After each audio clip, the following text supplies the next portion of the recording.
سلامونه ملګرو، نن بیا هم راغلی ما د یوې نوې ویډیو سره چې څنګه کولی شو هر رقم ته عکس ایډیټ کړو په بېلابېل ډیزاین کې. په دغه ویډیو کې درته ټوله طریقه ښیم. د ویډیو شیر کولو نه مخکې یوه کوچنۍ غوندې غوښتنه درته کوم چې د زموږ چینل ټیچ عمر سکلز کې نوي یاست نو زموږ چینل در سره سبسکرایب کړئ او د بیل ایکن تڼۍ درسره کېږئ تر څو هره نوې ویډیو تر تاسو پورې در ورسېږي. ملګرو رابشئ، اول به تاسو چې دی ملګرو دلته چې دی ملګرو رابشئ خپلې ګالري ته. زه دلته تاسو ته یو څو عکسونه ښیم ملګرو. دغه عکسونه ګورئ ملګرو چې دغه یو عکس ما په بېلابېل ډیزاینونو کې تاسو ته ایډیټ کړی دی ملګرو. ته د دې لپاره چې تاسو ته معلومات وشي ملګرو، دغه ما صرف په یو کلیک سره چې ایډیټ به مې کاپي کړ او بېرته به مې پیسټ کړ ملګرو، ما ډیزاین کړی. د دې بیکګراونډ هم تاسو کتلی شئ چې بېلابېل ډیزاین کې دی، همدارنګه نور ایډیټینګ یې هم تاسو کتلی شئ چې په بېلابېل ډیزاین کې دی ملګرو. رابشئ ملګرو، اول به تاسو چې دی ملګرو خپل لایټ روم اپلیکیشن راخلاص کړئ. چې کله اپلیکیشن راخلاص کړئ، که چېرته دغه تاسو نه انسټال کړئ نو د دې لینک به هم په ډسکرپشن کې وي، کولی شئ له هغه ځای نه انسټال کړئ ملګرو. چې کله مو انسټال کړه ملګرو، بیا به راشئ ملګرو، دلته به لږ انتظار ورته وکئ. دلته به راشئ په د آل پاس آل پورټس باندې به کلیک کړئ. چې کله په دې باندې کلیک کړه ملګرو، دلته به بیا راشئ په دغه ملګرو دلته به راشئ په دغه آرټ پورټ په دغه باندې کلیک کړئ. په دغه چې کله کلیک کړئ ملګرو، دلته به راشئ خپل یو هغه عکسونه ما تاسو ته درکړي دي ملګرو، هغه عکسونه تاسو ته زما په ټلیګرام چینل کې هغه به تاسو ډاونلوډ کړئ ملګرو. ما به تاسو درکړي هغه به ډاونلوډ کړئ. بیا به دغسې یو انتخاب کړئ. چې کله به انتخاب کړه ملګرو، دا به اډ کړئ ملګرو. چې کله مه اډ کړه دغه عکسونه، اوس به راځئ ملګرو خپل یو عکس به انتخاب کړئ ملګرو، اډ به یې کړئ ملګرو. ته راځم زه خپل یو عکس انتخابوم ملګرو.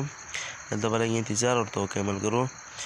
دغه ملګرو دې دپاره انټرنیټ نه پکارېږي، خو ډیټا هم باید خلاص وي ملګرو. انټرنیټ کوي او که نه، خو ډیټا هم باید په خلاص وي. دلته به راشئ ملګرو، خپل یو عکس به انتخاب کړه. زه راځم مثلا دغه عکس انتخابوم. چې کله مو عکس انتخاب کړه ملګرو، نو دغسې بیک به راغه اډ به ووهئ. اډ مې چې ووهه ملګرو، دلته به راشئ ملګرو، یو ایډیټینګ هغه به ووهئ ملګرو. دغلته تاسو چې کوم یو ایډیټ غواړئ چې وکړئ په خپل عکس کې، هغه به ووهئ ملګرو. هغه عکسونه چې ما درکړي وو هغې کې به یو عکس ورته انتخاب کړم. مثلا زه راځم دغه عکس غواړم ایډیټ یې دا بل زما په خپل عکس ولګوم، نو راځم دلته په دا درې ټکو باندې وکلیک کړئ. دلته به راشئ کاپي سیټینګ په دې باندې کلیک کړئ. چې کله په دې باندې کلیک کړئ، دلته به ټک مار باندې کلیک کړئ. چې کله په ټک مار باندې وکلیک کړئ ملګرو، دغه پاس دغه نشان به ووهئ او بیک به لاړ شئ ملګرو. چې کله بیک لاړئ، دلته به راشئ، ما هغه عکس به انتخاب کړم کوم چې غواړئ تاسو په هغې کې ایډیټ وکړئ. رابشئ هغه عکس به انتخاب کړئ. بیا به راشئ په دا درې ټکو باندې کلیک کړئ. دلته به راشئ ملګرو په دغه پیسټ سیټینګ باندې به کلیک کړئ ملګرو. دلته ګورئ ملګرو سیټینګ چې هغه چې دی ملګرو ایډیټ چې دی ډایرکټ په پیسټ مخکې دغه چې اوس دغه شانتې دی ملګرو. نو ملګرو همدارنګه ملګرو تاسو کولی شئ چې دغه که چېرته مو دغه ایډیټ نه وي خوښ او دغلته کولی شئ ملګرو دې کې زیات نور خپله تاسو زیات نور ایډیټ هم په خپله وکړئ ملګرو. په دغه ځای کې تاسو کتلی شئ ملګرو چې همدغه کې نور زیات ایډیټ هم تاسو کولی شئ. که چېرته مو دا ایډیټ نه وخوښ ملګرو، په دغه پاس دې نشان باندې کلیک کړئ او دا کټ کې رابشئ ملګرو. بل عکس مې انتخاب کړئ. مثلا زه راځم ملګرو دغلته دغه لاندې عکس انتخابوم ملګرو. دغه یو مې چې کله انتخاب کړ، راځم د دې ایډیټ کوم کافي کوم ملګرو. د کاپي سیټینګ باندې کلیک کوم. چې کله په دې باندې کلیک کوم ملګرو، د دې ایډیټ به زموږ سره کاپي شي. چې کله کاپي شي ملګرو، بیا به راشئ ملګرو هماغه خپل عکس به انتخاب کړئ. چې کله مو عکس انتخاب کړه ملګرو، دلته به راشئ ملګرو هماغه رقم ته مخکیني عکس غوندې به بیا پیسټ کړئ ملګرو. دلته ګورئ ملګرو زموږ عکس دې ډیزاین ته وختو. همدارنګه ملګرو تاسو کتلی شئ مخکې هغه دغه رقم ته اوس دغه رقم ته دی ملګرو. اوس به راشئ ملګرو دغلته راشئ ملګرو. په دغه ساحه کې تاسو کولی شئ چې د دې افیکټس هم بدل کړئ ملګرو. کولی شئ دې ته زیات ډیزاینونو کې تاسو ته دلته راځي ملګرو چې هغه کله جامې بدلوي، کله د یو عکس بیکګراونډ بدلي، دې کې تاسو زیات ایډیټینګ کولی شئ ملګرو. دغه تاسو کتلی شئ.